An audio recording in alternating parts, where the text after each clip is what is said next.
Olá! No Brasil, há cerca de 2 milhões de pessoas autistas, sendo que a maioria ainda sofre para procurar um tratamento adequado. A ecoterapia é um método terapêutico que consiste na aproximação do homem com o cavalo, a fim de promover um desenvolvimento biopsicossocial. Esse método terapêutico não é indicado apenas para autistas, segundo a Associação Nacional de Ecoterapia, mas também para pessoas que possuem doenças mentais, distúrbios psicológicos e traumas, além de se mostrar eficiente para pessoas com deficiência. Não há restrição de idade e é uma terapia diferente das terapias convencionais, servindo como complemento para elas.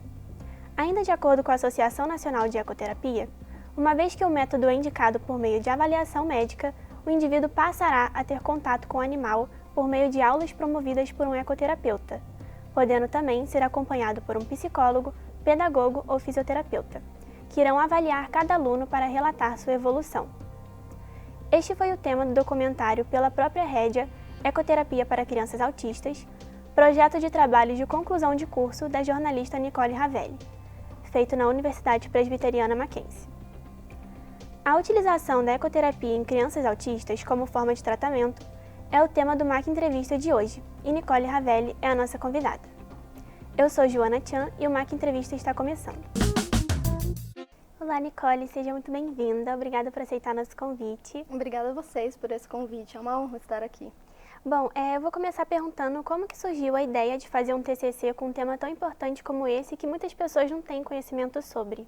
Então, na verdade eu resgatei esse tema do comecinho de 2020, quando eu ainda nem pensava muito no TCC, porque eu estava no meu primeiro estágio e a minha chefe ela pediu para que eu fizesse uma pauta que envolvesse criança, ela deixou bem aberto.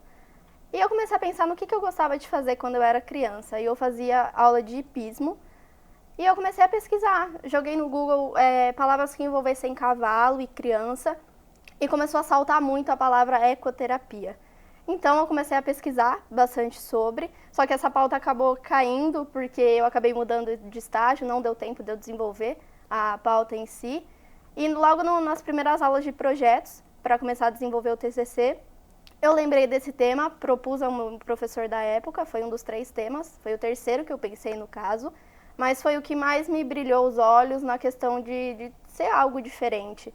E a ecoterapia é algo muito legal para retratar, porque muitas pessoas não conhecem. Então foi desde o comecinho que eu queria, era um dos temas que eu queria, e foi o que eu decidi ir adiante. Exatamente. E você tinha algum tema extra, além desse, para fazer? Tinham 2, um que envolvia a Segunda Guerra Mundial e outro que envolvia o 11 de setembro de 2001. Mas é o que eu falei, eu achei a ecoterapia bem mais relevante e os outros 2 temas, se eu fosse desenvolver, eu faria um livro-reportagem. E a da ecoterapia, eu já fui com um documentário na minha cabeça, que eu achei que seria o melhor produto a ser feito. Sim. E é legal também fazer sobre um tema que as pessoas não conhecem tanto, né? Que aí você mostra para elas, tem mais conhecimento também. Exatamente. Né? Perdi as contas de quantas pessoas eu mostrei depois do meu TCC e não tinham ideia do que era ou que esse método existia. Sim. E você conhecia esse tema antes? Você conhecia alguém que já tem essa condição de autismo e que faz uso da ecoterapia? Eu conheci esse tema no comecinho de 2020, como eu falei, e eu até conheço pessoas que têm o transtorno do espectro autista, mas não conheço ninguém que pratique. Eu só conheci lá no centro de ecoterapia mesmo. Sim. E como você se sentiu estudando mais sobre esse tema? Nossa, é incrível. Eu fiquei... me deu uma... foi gratificante ver depois o meu documentário como ficou, não por conta do produto, mas por conta de todo o processo, as pessoas que eu conheci, os pais, as crianças. Não foi simplesmente chegar lá e gravar. Você tinha que ter contato com todos eles, tinha que estar muito aberta e também saber da restrição de cada pessoa, de cada família. E estudar sobre a ecoterapia, eu não sabia muito sobre, então eu comprei livro, li muita pesquisa que tinha sobre, envolvendo essa parte mais mental mesmo. E eu ficava maravilhada com tudo que eu lia. E tudo que eu gostava, eu dava um jeitinho de colocar, pelo menos no meu relatório. Sim. E é sempre importante pesquisar mais a fundo também, né? Para realizar um trabalho assim. Sim, nossa, envolve muita pesquisa. Sim, imagino. E como foi para contatar os pais dessas crianças? Eles aceitaram de boa ou tiveram algum receio? Alguns tiveram algum tipo de receio, sim. Eu tive a ajuda da coordenadora do CAGE, que é o Centro de Autismo de Jaguariúna, que trabalha junto com o Centro de Ecoterapia. E ela que me ajudou a contatar os pais. E, se eu não me engano, ela conversou com 5. Ela explicava bem superficialmente sobre o meu trabalho, passava o número deles, a partir do momento que eles falavam que estava tudo ok. E eu conversava. Alguns já logo de primeira falavam, não estou preparado para esse tipo de conversa, e eu tinha que entender, claro, tem que respeitar. Sim. E 3 deles aceitaram, que eu consegui conversar muito bem, e é o que eu te falei, sempre respeitando o limite, a restrição de cada criança.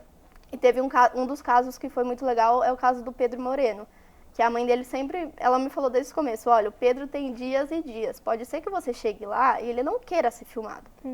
E ele é o mais velho das crianças que eu filmei, né? E daí eu cheguei nesse dia com a minha amiga, que me ajudou a filmar alguns dias, né? E a gente começou a andar pelo centro, a gente conversou com ele um pouquinho, mas viu que ele ainda não estava muito aberto. Daí a gente foi ficar um pouco com os cavalos, acariciar, filmar também, até que a gente olhou do nosso lado e o Pedro estava junto. E daí ele começou a conversar com a gente, daí eu perguntei, falei, Pedro, posso te filmar? Você acha tranquilo? Daí ele deixou. Então, assim, é muita questão de conversa com os pais e com as crianças também. Sim, e eles vão se soltando mais, né, com o tempo, assim, de Sim, conversa. total. Vão ficando mais à vontade também, né? Sim, o que eu fui eu cheguei, um deles eu frequentei a casa. Então foi muito legal, ele tocou violino, ele cantou, ele pegava na minha mão para me levar para o quarto, conhecer os brinquedos. Então foi sensacional toda a experiência. Você encontrou alguma dificuldade para realizar a entrevista com essas pessoas? Ou foi de boa? Durante a entrevista, eu encontrei dificuldade em 2 dias, porque o que acontece? Eu tive a ajuda de uma amiga minha, da Mariana, que é formada em cinema. E ela, sempre que ela podia, ela ia comigo, mas em 2 dias ela não pôde. E no primeiro dia eu tive que ter o cuidado, né, com o som, com a imagem e também realizar a entrevista. Eu não podia ficar atrás da câmera, eu tinha que ficar do lado. Sim. Então foi meio difícil prestar atenção, né, nessas outras questões do som e da imagem em si. Mas no primeiro dia foi pior. No segundo dia que eu fui sem ela, já estava tudo tranquilo. E depois eu mostrava para ela falar, olha, ficou legal ou não, faz de novo. E depois ela acabou aprovando tudo, falando que estava tudo bem. E não acho impossível fazer sozinha, mas se você tem alguém, fica bem mais tranquilo. Então a dificuldade foi mais da parte técnica mesmo, Isso. né? Não com as pessoas em si. Não. Com as pessoas foi muito tranquilo. Você já tinha ido antes em algum centro de ecoterapia ou foi sua primeira vez? Foi a primeira vez em Jaguariúna. Entendi. E aí você foi sozinha ou com a sua amiga? Os dois. E eu cheguei a ir pra lá, se eu não me engano, 9 ou 10 vezes. Eu fui bastante. Porque eu fazia as entrevistas, no mesmo dia eu queria assistir tudo em casa pra ver se ficou legal, pra ver se não ficou legal, pra talvez remarcar outro dia. Então eu fui bastante vezes pra lá, pra ter esse cuidado mesmo com as imagens e com o som em si. Então foi uma experiência muito legal, porque as pessoas de lá me abraçaram demais também. E quanto tempo demorou para você realizar o TCC? Porque é um processo longo, né? Principalmente quando é um documentário. Olha, eu acho que uns 5 meses no total, desde a primeira entrevista até a finalização, até realmente entregar e falar, tá pronto. Se eu não me engano, foram 5 meses. Um tempo considerável, né? Tem que ficar atento aos detalhes, então, mas é muito importante, por isso que é importante se planejar, né? Sim, ter uma organização antes também, né? Isso. E por que você decidiu fazer um documentário? Pra mim, a ecoterapia é um tema muito visual. No máximo, o que eu teria feito é um livro fotográfico. Mas mesmo assim, eu queria fazer um documentário para mostrar, ao vivo, entre aspas, né? Sim. A criança tendo aula de ecoterapia, mostrando o que ela faz em cima do cavalo. Porque ela pode fazer as atividades que ela faz dentro de uma sala, no atendimento ambulatorial, ela faz em cima do cavalo. E é totalmente diferente, por causa do movimento tridimensional mesmo do animal. E eu não via muito como mostrar isso escrevendo. Sim. Até poderia ter feito, mas para mim o documentário seria o melhor produto para tratar sobre esse tema. E qual foi o maior objetivo do seu documentário, além de servir como um processo de TCC? Você quis passar alguma mensagem a mais assim para as pessoas? Nas primeiras vezes que eu pesquisei sobre a ecoterapia, eu mesma não entendia muito. Eu fui aprendendo enquanto eu pesquisava. mas eu li uma frase de que muitas pessoas ainda buscam um tratamento eficaz, que seja diferente do atendimento ambulatorial. Não quer dizer que tem que deixar isso de lado, é o atendimento com psicólogo, com um fonoaudiólogo, não. A ecoterapia tem que acontecer junto com isso. Só que é um método terapêutico que muita gente não conhece e que pode ser muito eficaz. Então eu queria passar essa mensagem para várias pessoas quando eu tratei sobre esse tema. Sim, com certeza você passou uma mensagem muito bonita também. Obrigada. E eu mesma aprendi muito sobre o tema, eu não conhecia também. E vendo o vídeo, vendo o documentário, foi assim, muito interessante mesmo. Ai, que bom que você gostou, obrigada. Adorei.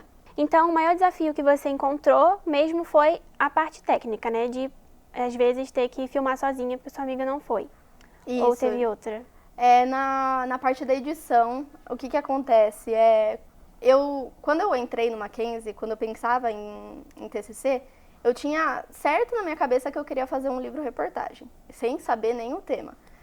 E eu achei que eu queria isso, então eu me dediquei demais às aulas de grande reportagem, por exemplo. E quando eu tive aula de edição em si, não foi algo que me atraiu muito. Eu não buscava aprender mais do que aquilo. E depois, durante a edição do documentário, essa minha amiga me ajudou no começo. Ela até brincou que eu contratei ela, só que eu estava fazendo o serviço dela, porque eu queria estar ali com o computador editando. Eu queria deixar ele com a minha carinha, o documentário. Então, eu meio que me joguei, ela me ajudou no começo e também me joguei em questão de vídeo de YouTube, aprender a mexer no Premiere, umas coisas que eu não sabia, mexer em som. Então, essa parte também deu um pouco de trabalho, mas eu consegui lidar bem depois com o Premiere. Sim. E se você tivesse que dar uma dica assim, para os alunos que estão pensando em fazer um documentário como um TCC, qual dica você daria? Acho que não só para documentário, mas qualquer produto, muito planejamento. Eu sou uma pessoa muito ansiosa e até desesperada às vezes, então eu gosto de fazer tudo com antecedência, porque se der algum problema, eu tenho tempo para resolver. Então, muito planejamento. E documentário é o que eu falei, é bom você ter alguém para te ajudar, talvez você não tenha.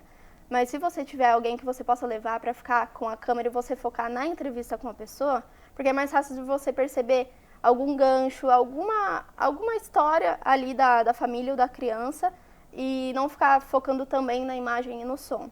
Não é impossível fazer sozinha, como eu falei, mas é muito bom ter uma ajuda nessa hora. E os equipamentos que você usou eram seus ou você pegou emprestado da faculdade mesmo? Tudo aqui do Mackenzie, tudo Do emprestado. Mackenzie. Eu fiquei um bom tempo, como foi durante a pandemia, eu estava na minha cidade, aí eu vim aqui pra pegar, fiquei uns 30 dias com eles e daí tinha que ir renovando. E por ser a pandemia, renovava online mesmo. Sim, e falando em pandemia, como que foi essa questão de agendar para fazer a entrevista presencial? Porque teve toda uma restrição, né? Principalmente por serem crianças que são grupos de risco, né? Querendo ou não. Como que foi isso? Eu fiquei com muito medo no começo quanto a isso, porque eu não sabia nem se lá estava funcionando ou não por conta da pandemia, se eles tinham fechado por um tempo, mas é um serviço essencial, eles não fecharam em nenhum momento. Então, as primeiras vezes que eu fui, se eu não me engano, eles estavam com a primeira dose já. E aí eu fui, tinha que ir de máscara, tinha que usar álcool em gel a todo momento, manter uma certa distância. Com o tempo, foram 5 meses indo lá. Então, com o tempo, ia afrouxando algumas restrições, mas por conta deles lá dentro, não por mim. Mas sempre respeitando isso de ficar com máscara, pelo menos. Bom, o papo tá muito legal, mas a gente vai ter que fazer um breve intervalo e a gente já volta. O Mac Entrevista volta já.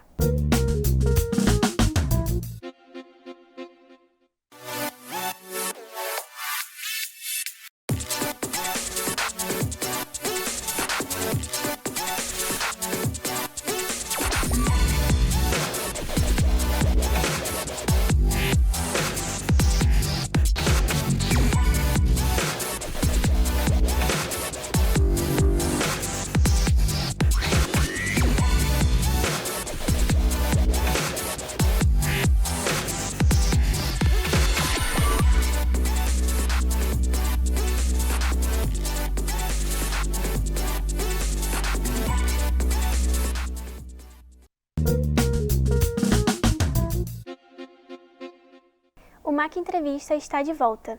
Hoje estamos com a jornalista Nicole Ravelli, autora do documentário pela própria rédea Ecoterapia para Crianças Autistas, seu projeto de trabalho de conclusão de curso feito na Universidade Presbiteriana Mackenzie. Falando um pouquinho mais sobre as crianças, você falou sobre o Pedro, né? Conta um pouquinho mais sobre as outras crianças também que foram entrevistadas, que tiveram essa história presente no documentário. Bom, as outras crianças são o Samuel e o Vitor. O Samuel é a criança que eu pude ter mais contato por ter ido até a casa dele. É a criança mais nova também do documentário. E tanto ele como o Vitor e o Pedro, eles têm autismo, mas é exatamente o que a especialista fala no documentário, que cada autista é um autista diferente. Então, cada um você tem que saber as limitações e também saber a história dele, da família, para poder sentar, ter um primeiro encontro e depois entrevistar. E a experiência com os três foi incrível, foi diferente. O Vitor, por exemplo, ele não verbaliza, ele tem o jeito dele de se comunicar, mas todos eles eles me deram a liberdade de filmar. E eu pude conviver com eles não só na aula de ecoterapia, mas também no centro em si, que tem um parquinho, que eles ficam com os pais. O Vitor ficava abraçado muito com o pai dele, ele abraçava muito uma das especialistas.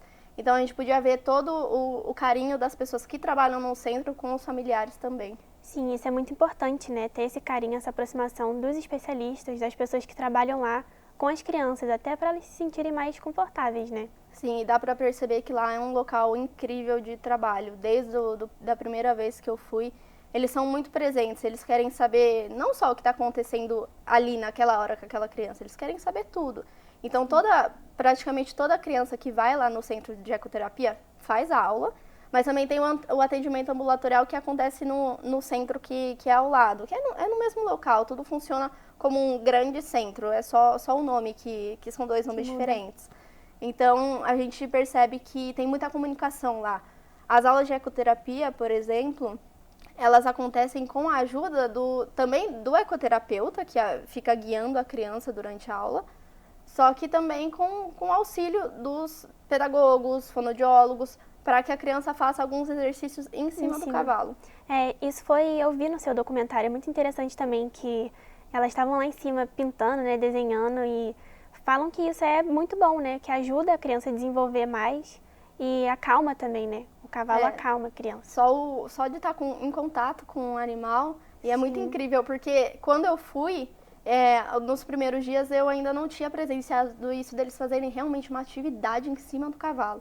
E nesse dia, se eu não me engano, era Páscoa, eu acho que era Páscoa, e eles fizeram um desenho para entregar para os pais depois. Foi incrível, principalmente quando o Vitor faz, daí ele mostra depois, todo orgulhoso do desenho dele, foi lindo. E você foi na casa de uma das crianças, né? Foi a casa do Vitor? Foi a casa do Samuel, que a mãe dele permitiu, né, que é a Juliana, ela mora ali em Jaguariúna mesmo, então eu fui para a casa dela, depois eu fui ao centro de ecoterapia, e foi o único que eu tive essa experiência de poder ir à casa da pessoa. E foi muito legal porque foi um ambiente diferente, um ambiente a mais para poder colocar no meu documentário e também conhecer mais sobre a família, sobre o dia a dia. Então, depois da entrevista, o Samuel ele ficava com a gente. Ele quis fazer uma apresentação musical, ele quis cantar, tocar violino, ele quis mostrar o cavalinho dele que tem no quarto, que ele fica brincando. Ele é fascinado pela chave do carro, então ele pegava a chave do carro e saía correndo. E depois ainda a mãe dele fez um bolo pra mim e pra minha amiga, ficamos lá conversando, então foi incrível. Que legal. E como que é o ambiente dentro da casa dele, assim? Como que é a rotina dele que você pôde perceber um pouco? O Samuel é a criança que mais faz atividades fora a escola. Então eu lembro da Juliana me falando que ele fazia natação, ele fazia a ecoterapia, ele tinha as atividades dele da escola também. E a Juliana, por ser professora, ela também fazia umas atividades à parte com ele. Então a gente estava lá na casa dela e do nada pegava e ela mostrava tudo o que ele fazia, o que ele já tinha feito. E aí ela fazia com que ele fizesse algum exercício na nossa frente, de letra ou de pintar mesmo. E ele tem muito brinquedo na casa. Ele gosta dos brinquedos...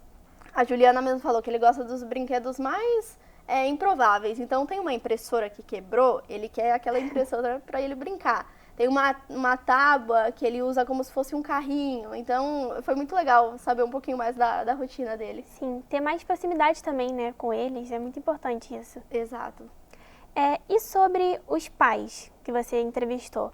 Eles ficaram confortáveis de início ou tiveram algum medo assim de falar sobre o assunto ou não? Esses 3 que toparam, né, conversar sobre o assunto, eu conversei muito antes de encontrar. Eu deixei bem claro o meu objetivo de deixar sempre eles à vontade, de ter abertura para ouvir também se eles estivessem incomodados em algum momento ou não quisesse responder algum tipo de pergunta. Então eu acredito que a partir do momento que eu cheguei e encontrei, no momento da entrevista, acho que não aconteceu nada deles ficarem tímidos ou não quererem responder algum tipo de pergunta mesmo, porque foi conversado muito antes. E com as crianças a mesma coisa. Sim, é importante conversar antes também, né, para eles não serem pegos de surpresa. Então, também você passar uma confiança para eles, né, antes de fazer a entrevista. Eu acho muito importante isso. E eu quis passar a confiança também da Mariana, que é a coordenadora do CAGE, dela também poder falar com eles. Sim. De, olha, ela está fazendo um projeto de TCC para o Mackenzie. Ela explicou muito também, mas do jeito, falei, explica do seu jeito que depois você passa meu número se eles deixarem. Daí eu explico também, mas só de ter uma pessoa que eles já confiassem também, né, ajudou bastante. Em relação aos especialistas, como que foi esse encontro com eles? Qual foi a ajuda que eles te deram assim a mais para o seu trabalho? Olha, sem eles não teria sido possível fazer o meu documentário. Eles me deram muita informação.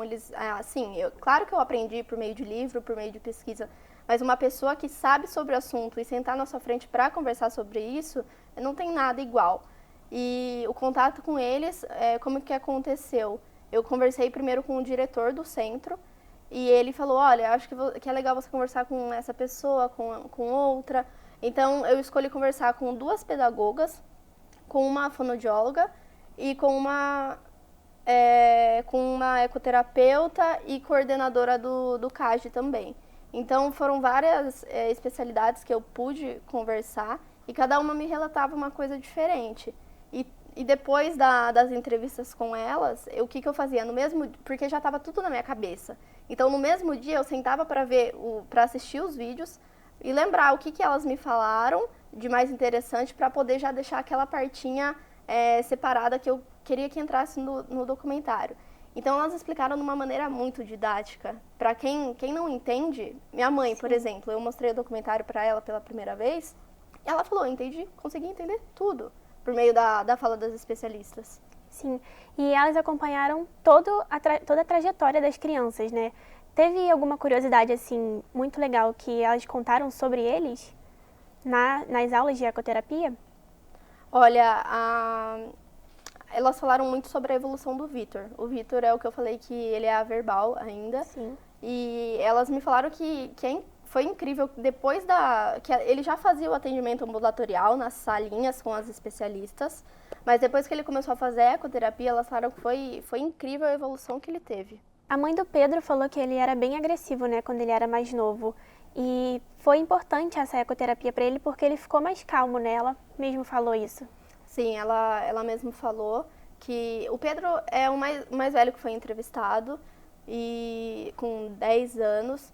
E no comecinho, antes da ecoterapia, ela realmente falou que ele era muito agressivo e que isso com o tempo foi melhorando, e principalmente por conta da ecoterapia mesmo. E quando a gente foi entrevistar ele, a gente percebeu que ele era bem tímido também no começo. Sim. E que depois ele foi se deixando levar pela situação, deixou ser filmado. E foi um relato que ela deu e que a gente até se surpreendeu, porque ele é totalmente outra pessoa hoje. Uhum. E qual foi a criança assim que você mais se identificou e teve mais proximidade durante o trabalho? O Samuel. Eu deixei uma filmagem de canto, porque eu não achei que encaixaria no documentário, mas tem uma hora que minha amiga, ela filma. Ele pega a minha mão, dá a mãozinha assim pra mim e me leva pro quarto dele. Aí ele começa a mostrar tudo, fala do que ele gosta. Aí a mãe dele faz ele colocar uma bota que ele gosta de usar quando ele vai pra ecoterapia. Então, foi uma criança que realmente cativou a gente, porque a gente pôde ter um tempo a mais, que a gente foi na Sim. casa. E esses brinquedos que eu falei, que são os mais improváveis possíveis, ele brincava com a gente na nossa frente, falava que ia levar a gente para Porto Feliz, que ia levar a gente para São Paulo no carrinho dele e a gente ia na onda. Muito legal. Falando um pouquinho mais sobre a parte técnica, sobre o desenvolvimento do TCC mesmo, quem foi o seu orientador e como que foi, assim, desenvolver o projeto com ele? Foi o Vanderlei. Foi o orientador que, assim, desde o começo eu queria e eu estava muito desesperada de não conseguir por conta da nota, porque a gente sabe que conta. Então eu ficava fazendo a minha média global toda hora. E eu sabia que muita gente queria ele também. Eu falei, mas eu quero e eu vou conseguir. Então, quando abriu o formulário pra gente colocar qual orientador a gente queria em ordem, ele foi o primeiro. E a hora que eu abri a lista, eu tava no carro, eu tava dirigindo, indo pro mercado. E eu lembro que eu abri e eu comecei a chorar. E minha mãe tava do meu lado, não tava entendendo nada. Desesperada comigo, eu falei, não, eu tô chorando por uma coisa boa. E todo o processo com ele foi muito incrível. Acho que ele percebeu um pouco que eu sou um pouco desesperada, que eu sou ansiosa. Então, eu queria fazer tudo pra ontem, só que com muita dedicação. Com calma também, mas eu queria fazer tudo rápido pra que se desse algum problema, eu teria tempo pra correr e fazer de novo as filmagens, caso precisasse. E o Vanderlei me ajudou muito. Ele me ligava, mandava mensagem, mandava áudio. Então ele estava ali o tempo inteiro comigo. Se eu precisasse de qualquer coisa, eu sei que ele estava ali e que eu poderia contar com ele. Sim. E você ficou com medo de o TCC não sair assim com a sua cara ou do jeito que você queria? Fiquei. Quando eu conversei, é o que eu te falei, eu queria fazer documentário desde o começo em relação à ecoterapia. Sim. Só que por eu não entender muito do Premiere, que é o aplicativo que eu queria utilizar para editar, eu conversei com essa minha amiga e eu falei para ela me ajudar. Só que eu não queria que ela fizesse o trabalho todo de edição, sozinha. porque o documentário, querendo ou não, ia ficar com a cara dela, se eu não estivesse ali, pelo menos do lado. Então eu fiquei com medo que não saísse do jeito que eu estava pensando, ou do jeito que eu queria. Eu mudei muitas vezes a parte do começo do documentário, depois foi ficando mais um pouco com a minha carinha e tudo mais. E depois foi tranquilo em relação a isso. E o que mais me deu trabalho também foi em relação ao nome. Escolher o nome foi uma coisa muito difícil. E de onde surgiu a ideia do nome do documentário ser Pela Própria Rédea? Então, não foi o primeiro nome. Eu tive ideia de uns 3 nomes, se eu não me engano, antes, mas nenhum estava me agradando e não estava agradando o Vanderlei também. Eu falei, tá bom, vou dar um tempo para pensar. E eu comecei a jogar num grupo com 2 amigas que fizeram jornalismo comigo. Eu falei, vou começar a jogar palavras que tenham a ver com criança e com cavalo. Então eu falava pé, eu falava estribo, eu falava capacete, rédea. E daí começou essa ideia de pela própria rédea. Por quê? Porque a criança tá ali em cima do cavalo, ela meio que assume a posição dela ali, o destino dela, pelo menos naquele momento. Então foi essa a ideia do título do documentário. Muito legal. Muito obrigada por estar aqui com a gente. Foi um papo muito legal e o tema do seu TCC foi muito interessante. Ele é muito importante também, né? Ser abordado esse tema para as pessoas conhecerem melhor também. Então, parabéns pelo seu trabalho e muito obrigada por ter aceito o nosso convite. Obrigada a você, foi incrível. Este foi mais um MAC Entrevista. Se você quer rever este ou outros episódios do nosso programa, acesse o canal da TV Mackenzie no YouTube. Até o próximo programa.